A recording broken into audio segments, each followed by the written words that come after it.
اب بابے مظفر سرکار کا ایک واقعہ سناتے ہیں کہ ایک بندہ آیا, انہیں آخیا جی سرکار میں تانوں پچھلے جمعرات اے حکم فرمایا سی تے تسی مینوں اگوں اے عرض کیتی سی. بابے مظفر سرکار ہنس رہے ہیں. اس کو یہ نہیں کہا کہ تینوں ادب دا نہیں پتا تو میرے نال کس طرح گل کر رہے ہیں, نہیں, کیونکہ صوفیاء سنت مصطفیٰ پر عمل پیرا ہوتے ہیں. تو حضور کے پاس کسی بدو نے آ جانا, حضور مسکراتے رہنا, انہیں کوئی پٹھے سدھے سوال کر لینے, تو اصحاب نے اپنا سوال بھی ان کو یاد کروا دینا. اصحاب نے فرمانا کہ تو تے بیلیا سوال کرنا ہے تے آ ذرا میرا بھی سوال حضور کو لو کر لمی. تو یہ اصحاب تھے کہ وہ تو حضور سے سوال نہیں کرتے تھے کہ کہیں حضور کے مقام میں ہم سے بے ادبی نہ ہو جائے. تو جناب یہ عشق ہے, یہ عشق ہے اس ذات سے. تو جب ختم نبوت کی باری آتی ہے تو ختم نبوت اس سے بھی پیچیدہ معاملہ ہے. تو یہ تو بلکہ جو ہے وہ حضور کا مقابلہ نبوت میں تو کیا کر سکتا ہے کوئی, 1000 سال بعد علی دے پتر دا مقابلہ کوئی نہیں کر سکیا جناب. جب میر علی شاہ میدان میں نکلا تو کون آیا سامنے؟ جب مرزے نے چیلنج کیا, اس نے کہا کہ جی پہلے سب سے اس نے کہا کہ جی ہم جو ہے وہ خط و کتابت کے ذریعے مقابلہ کریں گے. حضور قبلہ عالم نے فرمایا بسم اللہ آ جاؤ. پھر اس نے چینج کیا, اس نے کہا کہ جی ہم مناظرہ کریں گے. حضور نے فرمایا کہ بسم اللہ آ جاؤ. حضور لاہور پہنچ گئے, بادشاہی مسجد میں مناظرہ ہوا تھا, آپ ٹائم کے مطابق وہاں پہ پہنچ گئے, مرزا نہیں آیا. پھر خط کے ذریعے بات ہوئی تو اس نے کہا کہ نہیں جی نہیں, مناظرہ نہیں کرنا ہم نے, نہ ہی مبالغہ کرنا ہے, ہم تفسیر لکھیں گے, جس کی تفسیر عوام کو زیادہ پسند آئی وہ سچا اور جس کی نہ آئی وہ جھوٹا. تو آپ نے فرمایا کہ بھائی اینی کو گل بھی میرے ہوندیاں تے ایویں کرو کہ قلم رکھو کاغذ دے اوتے, میر علی شاہ بھی رکھ دے تے مرزا قادیانی بھی رکھے. آپ نے فرمایا کہ جس کا قلم خود چل کے لکھ دے وہ سچا اور جس کے قلم نے نہ لکھا وہ جھوٹا. تو یہ ولایت ہے.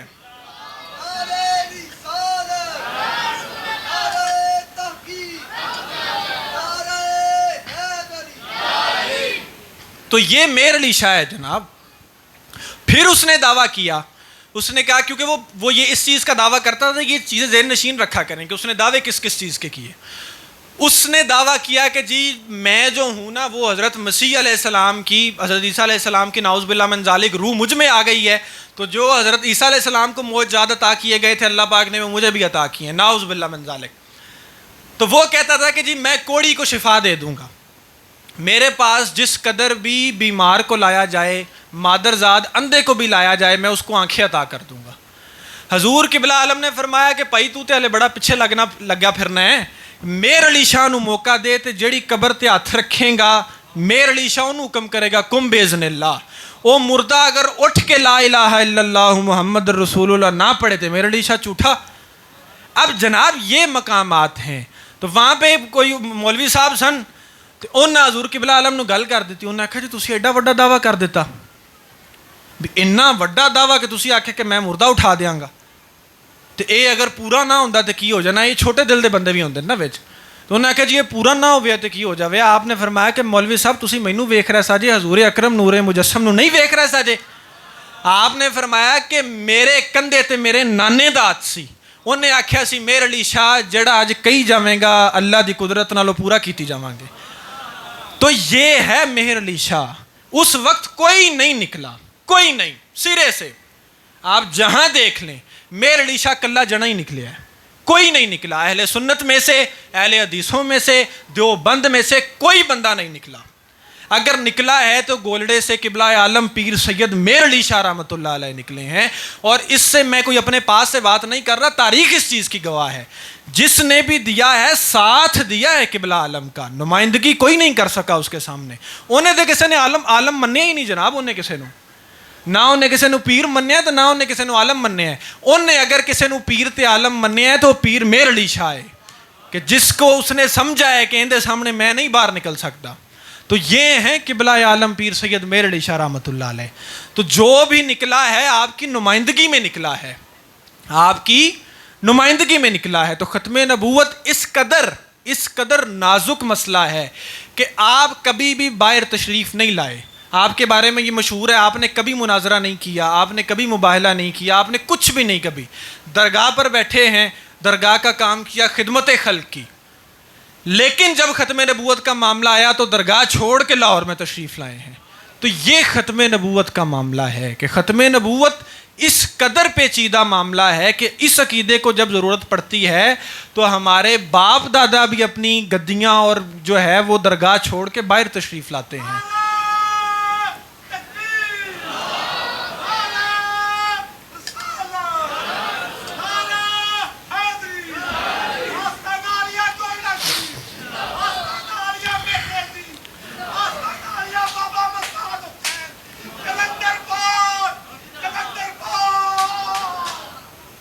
وڈیاں دا نام ہی لیا کرو جناب, وڈیاں دا نام آوے تو نکیاں دا نام آپ ہی شامل ہو جاتا ہے. تو محبوب خدا کا مقابلہ کرنا تو بہت مشکل کام ہے. یہاں تو کوئی مہر علی کا مقابلہ نہیں کر سکا جناب. تو صرف زبانی کہنا سوکھا ہے, کر کے دکھانا اوکھا ہے. تو محبوب خدا کی نبوت کا مقابلہ کرنا کوئی سوکھا کام ہے؟ تو آپ دیکھیں نا, میر علی شاہ کا یہ مقام ہے کہ میں نے بتایا کہ اس کو جرت نہیں ہوئی سامنے آنے کی, لیکن جب محبوب خدا کی بارگاہ میں حاضری دی ہے تو کیا فرمایا ہے کہ میر علی تو کون بیچارہ. میر علی اتنا بڑا مقام ہے, اس قدر علم ہے کہ کوئی بندہ پر نہیں مار سکتا سامنے. اس قدر بڑی ولایت ہے کہ ڈائریکٹلی حضور غوث اعظم شیخ عبد القادر جیلانی سے غوثیت کا مقام ملا ہے. اولاد غوث اعظم ہیں, لیکن جب حضور کی بات آتی ہے تو کیا کہتے ہیں, میر علی تو کون بیچارہ, نپٹلا شہ تے اوگن ہارا, سر تے چا کے ایباں دا پارا, لاویں پریت تو شاواں نال, دل لگڑائی بے پرواواں نال. تو آپ جب حضور کی بات آئے تو اس قدر عاجزی, بلکہ آپ چھوڑیں اس کو, دیکھیں کہ یہ تو حضور کی بات ہے نا. حضور قبلہ عالم نے تو اپنے شیخ کے ساتھ جو عاجزی دکھائی, حضور شمس الدین سیالوی رحمۃ اللہ علیہ, یہ واقعہ معروف ہے کہ حضرت شمس الدین سیالوی آپ درس فرما رہے تھے اور حضور قبلہ عالم جو ہے وہ مریدوں میں تشریف فرما تھے اور بھی مرید بیٹھے ہوئے تھے. تو وہاں سے ایک شخصیت آئی, بڑی نورانی شخصیت, وہ حضور شمس الدین سیالوی کو ملی. حضور شمس الدین سیالوی اٹھ کر ان کو ملے اور وہ حضور شمس الدین سیالوی کے ساتھ کچھ دیر بیٹھے رہے. تھوڑی گفت و شنید ہوئی تو مریدین نے نہیں سنی, تو وہ اٹھ کے چلے گئے.